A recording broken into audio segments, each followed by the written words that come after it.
In this video, we will discuss using the POS log file. The POS log file is where the BT9000 keeps a record of all communication to the payment host and/or loyalty host. The data stored in this log is a combination of payment host keep alive messages, approved transactions, declined transactions, and loyalty messages. You can also find gift card, activations, declines, and approves in here as well. This log is useful if you have a customer disputing a transaction that was declined and you would like a little more detail to provide to them. Not all detail can be provided on the receipt at the time of the transaction. This log will give a little additional insight into the transaction response from the host. You can also call the payment host, whether it's Global Payments or Moneris, with information in this log to provide to them to look up data on their end. To begin, select Menu, then select Logs,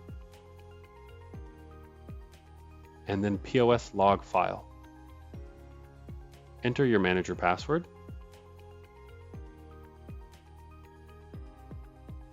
Next, you will see a list of shifts. The top shift in the list is the current open shift. If you're searching for a transaction that was just completed, this is what you would select. Once you've selected your shift, you will see the data contained within the log. You can search for a transaction by hitting the search button on the bottom of the screen, and then typing either on the physical keyboard or the on-screen keyboard. In this example, we are searching for declined transactions by starting to type decline. You can select the previous button to scroll through all the declined transactions in this shift.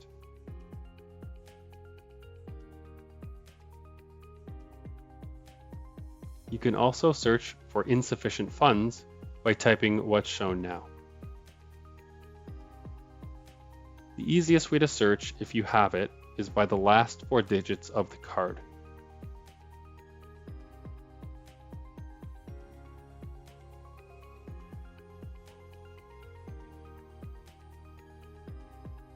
I've entered 5243, and we can see the first time they performed a transaction it was declined, and the other time it was approved.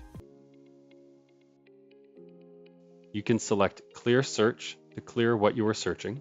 If you wish to search using the on-screen keyboard, select Search, change to Numbers on the on-screen keyboard, and then search using the number pad.